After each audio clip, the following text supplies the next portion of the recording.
Hello everyone, welcome to this lesson. So in this lesson we're going to go through the Python code for the polynomial regression topic. So I'm going to go briefly in what polynomial regression is really quickly, then we're going to go into what the code is. Now if you have a certain data points that you think a polynomial will best fit it, maybe a second order polynomial all the way to maybe a 10th order polynomial, you would use this particular type of fitting.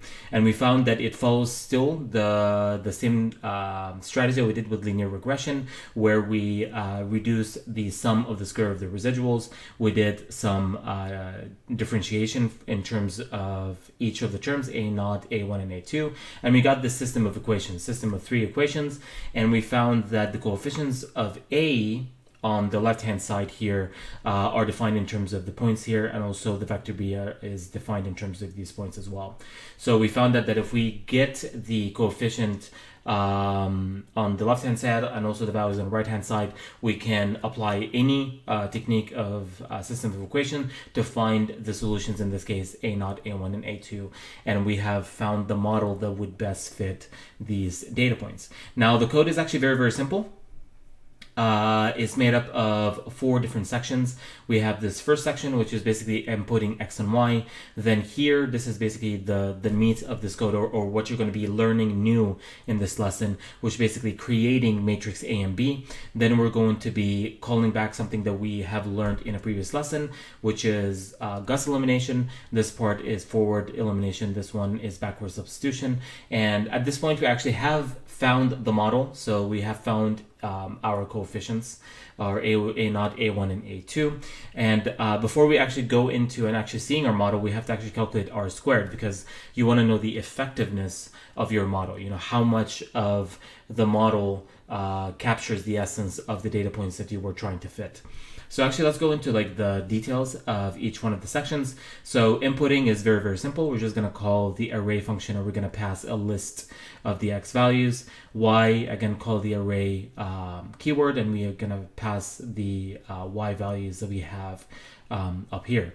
Then we're going to be defining the matrix A, and it's just NP zeros. And since this is a general code for any size polynomial, we're just going to define it in terms of the order. And this is the order that we have here, which in this case, we're going to be starting with a second order polynomial. So if we have a second order polynomial, A is going to be a 3 by 3 matrix, B is going to be a vector of 3, and S stands for solutions. We're going to have three solutions if we have a second order polynomial. Now, in terms of here calculating the matrix A and B, it's made up of a loop within a loop within a loop. I'm going to go through a few loops here, but you're going to get the idea of how the code is working on actually creating the sums, and thus matrix A and vector B. So here we have for I in range 1 to O plus or O plus 2, and for example, this is going to go through to 5, so this is going to loop 4 times, and you can see why this is actually going to loop 4 times, because we have up till, you know, the power of 4 for xi to the 4th here. So this is why it's going to loop 4 times. So if we look here, we have for j in range 1 to I plus 1. So this is going to loop until, so in this first loop of I is going to loop only once. So k is equal to I plus j minus 2. So those two are 1, so 2 minus 2 is 0. And if we go to that loop, it's going to be k, any value to 0 is 1. And this is going to loop n times. So we're going to be adding 1 n amount of times. So what we're doing is basically we're calculating n. And if we look at those two, it's going to be a00 is equal to sum, a00 is equal to sum. So basically we are creating this first coefficient up here. Now, this might seem redundant that there's a00, a00 here, but this is only redundant for this one. So let's actually see the second loop. So if we go for the second loop where j is actually equal to 2. So when we go to the next I, so where I is 2, so j is 1 for the first loop. So 2 plus 1 is 3 minus 2 is 1. Then we go into this loop, you're going to find that k is 1. So when k is 1, basically we're summing all the x values. So this loop is going to give us all the x values. If we go down to these two a's, remember I is 2, so it's going to be a1 0, and this is and this is going to be 0 and 1, and you're going to find that basically we're adding those in these two locations here, as you can see. And as you go through the remaining loops, you're going to find that as we're doing this, we are populating the A matrix with the sum of xi squared along this diagonal, sum of xi to the third over this diagonal, and finally the xi to the fourth over here, which is going to be the coordinates of A 2. And here, if we go down to this this loop down here for the right hand side, you're going to find if for L in range 0 to n, so when I is 1, you're going to find that this is 0, and when this is 0, basically we don't have this term, all of this term is 1, so basically we're getting the sum of y, and you can see here we're getting the sum of y. And when I is 2, this is to the power 1, so we're getting the sum of the multiple between I and x, x and y, which we have here. And then when I is 3, so 3 minus 1 is 2, we're getting the sum of the multiple of y and x squared, which you can see the third term here. So it's a very, very simple code. So this is just a code to create the coefficients, the augmented matrix A, and the vector B. So once we have that, we just can call back the codes that we have produced in a previous lesson, in this case Gauss elimination. So here's a familiar code for forward elimination and also a familiar code for backward substitution. So at this point, I have the values for A0, A1, and A2 for this second order polynomial. So now before I go out, I'm going to actually go ahead and calculate r squared. Now if you remember, r squared down here is st minus sr divided by st, so we're getting st and sr. Now st, you know, it's just the mean in relation to each of the y values. Now, what is the mean? Well, remember the first term of b is the summation of all the y, so we can just call up that. So we're going to call up b0 divided by n, and that should give us the mean of the y. And then when we go into this loop here, this is going to give us st. So it's going to loop n times, so 20 times, each one just adding this square. So for example, the first one is going to be y0 minus ym squared. Then the second one, we're going to add to it y1 minus ym squared, and so on. So it's going to keep doing that, and it's going to add all that difference, that square difference, for all the y points. Now for the sum of the square of the residuals, so SR is the residual, you can find this is a little bit more involved than the one for linear regression. So let's actually go through what's happening, at least for the loop inside.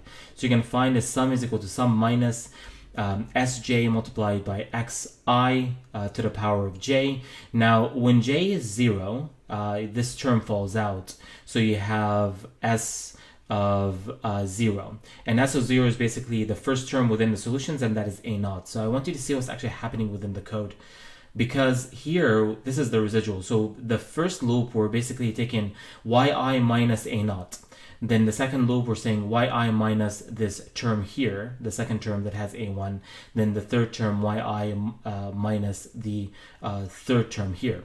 So you saw how this worked for the first loop, right? So for the first loop, j is 0, so we're basically subtracting a0. So for the second one, when j is 1, we're subtracting s1, which is a1, multiplied by xi. So you can find that. Then for the third one, you're going to find when j is 2, we're subtracting a2 multiplied by xi. So you can see what's actually happening within this. And we're going to do this for all the endpoints. So you can find this.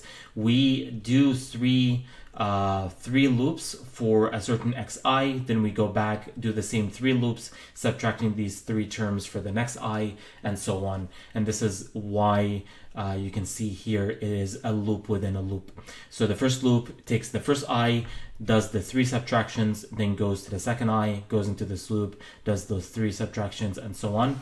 And once we have actually created the sum of the square of the residuals, now we can do r squared is equal to st minus sr divided by st, and now we have our r squared.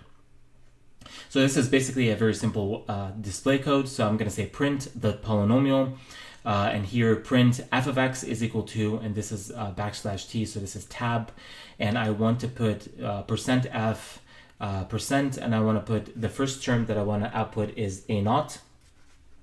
Then this loop is going to be outputting the rest, and the reason it's general is because this is a general code for any size polynomial. So for I in range 1 to O plus 1, you're going to find for the first one is going to do S1, which is going to be A1, and basically this I is going to be 1 because I want to do it here x to the power of 1. So you're going to find this is why this parent is displayed that way. And I'm going to keep looping on and do the a2 multiplied by x squared, a3 multiplied by x cubed, and so on. And then once I'm done with that, I'm going to print r squared here. So let's see how this code is going to work. So I'm going to run my packages and run this code. All right, perfect. So you can see here the polynomial is f of x. This is here we have, this is 4 plus 3, 2, 3, 7, 3, 9.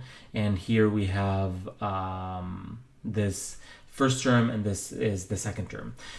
So here we have the r squared is 0.99. Now for this code, actually, if you notice, these values are not the values that I have here. These values are actually the values that we dealt with in the previous regression. So actually, let's take the values that I have down here for this code.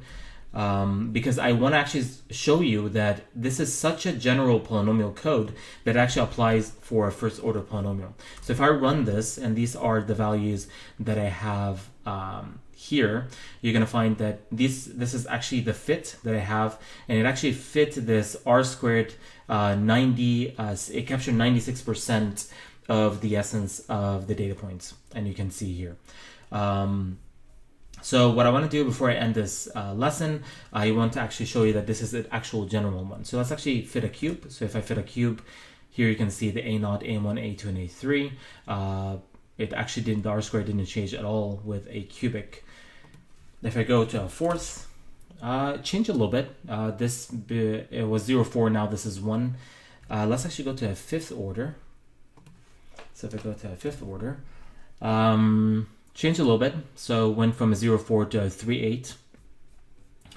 If I go to a sixth, change a little bit, but you can see like it's not really changing, it's changing in the third decimal. So you can see that actually a second order polynomial is really great to define these data points. But I just wanted to show you that this is actually a very general code. It goes to as big of a polynomial that you want. So that's actually a 10th order. You can see here A0 all the way to A10 here. R squared, we can, okay, 98.98% of it, but doing a 10th order polynomial is going way too far. So a second order polynomial is actually great in capturing these data points. So what I do want to do right now, I'm gonna go back to the code for the linear regression, and I'm gonna take these values because I want you to see that the code that we just developed is your main polynomial code that you can use from now on. So here, these are the points here that actually created this linear line. So I'm going to use the new code that we did, and I'm going to do its first order, and I'm going to run this code. So see, so we have here, let's actually compare. This is 3.564723, and you can see for this one 3.5647, so 3.565, and this one is 2.229, so this one 2.229. So you can see it's exactly the same, and this one it says 0.995 for the r squared, 0.995. So I just wanted you to see that this is a general polynomial code to fit any order polynomial, even if it's a first order all the way to however big. So now in the next lesson, actually, I'm going to be introducing a simplification through this code, because now that you know the details between actually solving a system of equation, I want to introduce to you a function within Python that can actually eliminate all of this code and just combine it into one line using Python's inbuilt function. But that's going to be it for this lesson, and I will see you in the next lecture. Thank you very much.